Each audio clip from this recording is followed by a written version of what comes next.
Nabi Muhammad Shallallahu Alaihi Wasallam merupakan sosok yang sangat mulia. Melalui beliaulah Allah Subhanahu wa Ta'ala menurunkan kitab suci Al-Quran yang menjadi pedoman bagi seluruh umat Islam di dunia. Allah Subhanahu wa Ta'ala telah menurunkan Nabi Muhammad Shallallahu Alaihi Wasallam sebagai nabi terakhir atau penutup para nabi, sehingga tak ada nabi lain sesudahnya. Hal ini pun telah ditegaskan pada Al-Quran Surat Al-Ahzab ayat 40. Pengaruh Nabi Muhammad bukan hanya dirasakan oleh umat Islam saja, melainkan seluruh manusia di dunia. Seorang astrofisikawan asal Amerika Serikat bernama Michael Hart bahkan menulis buku berjudul The 100, A Ranking of the Most Influential Persons in History, 1978, dan menempatkan Nabi Muhammad pada posisi pertama sebagai orang paling berpengaruh di dunia. Hal ini menunjukkan betapa mulia, inspiratif dan berpengaruhnya Nabi Muhammad Shallallahu Alaihi Wasallam bagi dunia. Supaya kita semakin mengenal riwayat beliau, saya sudah merangkum 5 peristiwa penting dalam hidup Nabi Muhammad yang bisa kita jadikan pelajaran. Yuk, simak kisah mulia Nabi Muhammad Shallallahu Alaihi Wasallam berikut ini.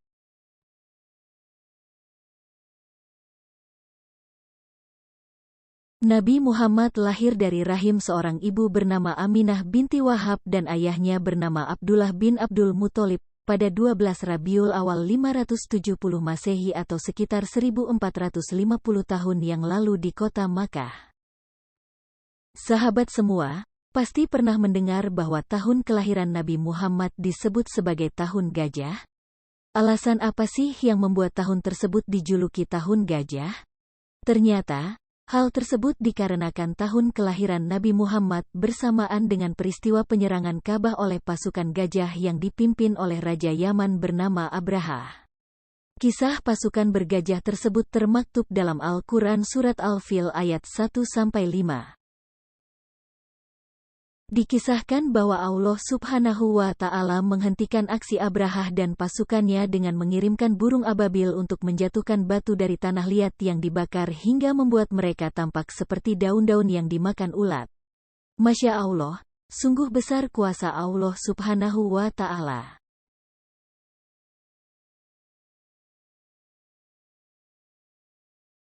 Pada usia 40 tahun, Nabi Muhammad Shallallahu Alaihi Wasallam mendapatkan wahyu pertama dari Allah Subhanahu wa Ta'ala melalui malaikat Jibril.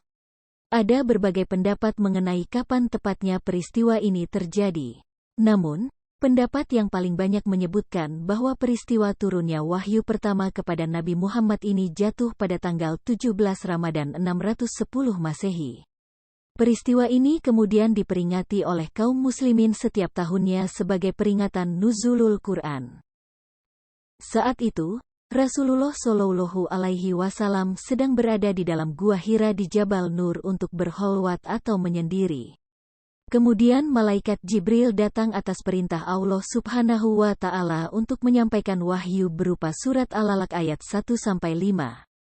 Para ulama berpendapat bahwa melalui surat tersebut, Allah Subhanahu wa Ta'ala memerintahkan agar manusia senantiasa menyebut nama Allah ketika memulai setiap kegiatan. Keharusan manusia untuk membaca baik Al-Quran atau buku pengetahuan, dan juga selalu berserah diri kepada Allah sebab hanya Dialah yang maha mengetahui apa yang tidak diketahui manusia.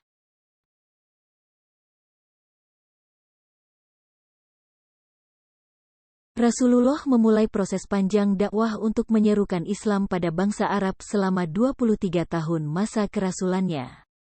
Dalam periode waktu tersebut, Rasulullah menghabiskan waktu selama 13 tahun berdakwah di kota Makkah, sedangkan 10 tahun sisanya dihabiskan di Madinah Al-Munawwaroh.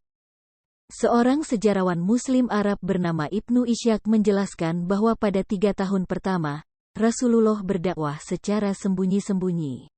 Beberapa tokoh terkenal yang memeluk Islam pada fase dakwah sembunyi-sembunyi ini antara lain Khadijah binti Khuwailid, Ali bin Abi Thalib, Abu Bakar, Utsman bin Affan, serta Bilal bin Rabah, salah satu budak yang memeluk agama Islam.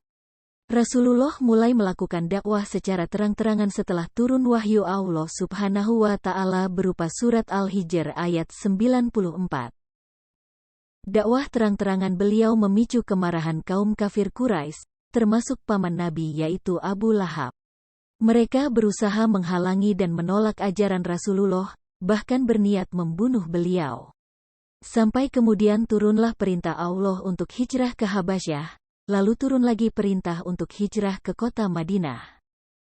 Di kota Madinah, Nabi dan para sahabat membangun Masjid Quba yang merupakan masjid pertama yang didirikan Rasulullah di kota Madinah, dan kaum muslimin bertambah banyak jumlahnya dari kalangan Ansar.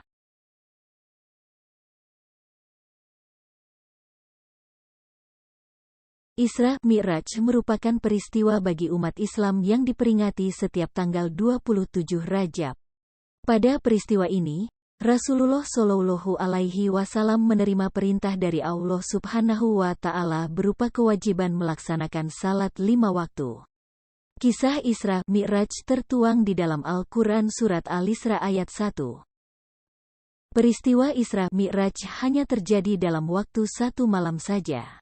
Isra memiliki makna perjalanan malam, yaitu peristiwa ketika Nabi Muhammad berangkat dari Makkah ke Baitul Maqdis di Yerusalem. Sementara itu, Mi'raj bermakna kenaikan, adalah peristiwa saat Nabi Muhammad dari Baitul Maqdis di Yerusalem ke Sidratul Muntaha, melewati 7 langit. Rasulullah ditemani oleh malaikat Jibril menaiki buraq, diasumsikan yaitu kendaraan super cepat. Dalam perjalanannya menuju langit ke-7, Nabi Muhammad dipertemukan dengan para malaikat dan para nabi terdahulu, yaitu Nabi Adam, Nabi Isa, Nabi Yusuf, Nabi Idris, Nabi Harun, Nabi Musa, dan Nabi Ibrahim. Kemudian Nabi Muhammad Shallallahu Alaihi Wasallam berjumpa dengan Allah Subhanahu wa Ta'ala untuk menerima perintah salat 5 waktu.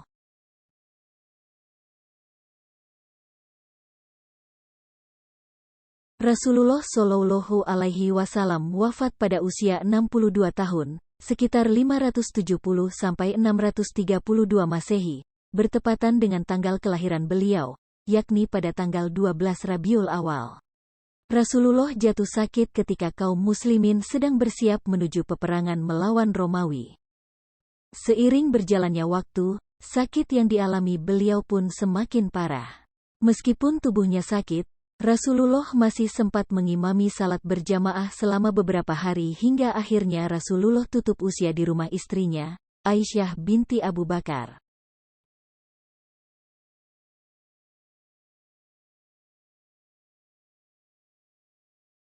Nabi Muhammad Shallallahu Alaihi Wasallam memiliki beberapa keistimewaan, di antaranya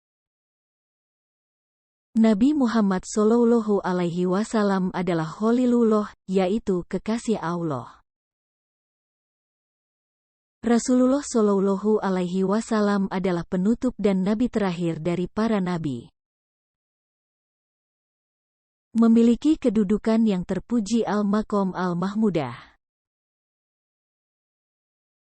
Wahyu atau risalah yang dibawa Rasulullah adalah untuk semesta alam, manusia, bahkan jin. Membawa mukjizat terbesar yaitu Al-Quran yang menjadi penyempurna kitab sebelumnya. Melakukan perjalanan dalam peristiwa Isra Mi'raj ke Sidratul Muntaha. Itulah kisah dan hikmah yang bisa kita petik dari peristiwa-peristiwa penting dalam hidup Nabi Muhammad Shallallahu Alaihi Wasallam. Membaca kisah-kisah para nabi tentu bisa memperkaya wawasan kita dan banyak pelajaran yang bisa diambil. Sebelumnya mohon maaf bila ada salah kata pengucapan atau tulisan, mohon dikoreksi, silahkan beri masukan di kolom komentar. Terima kasih, semoga bermanfaat.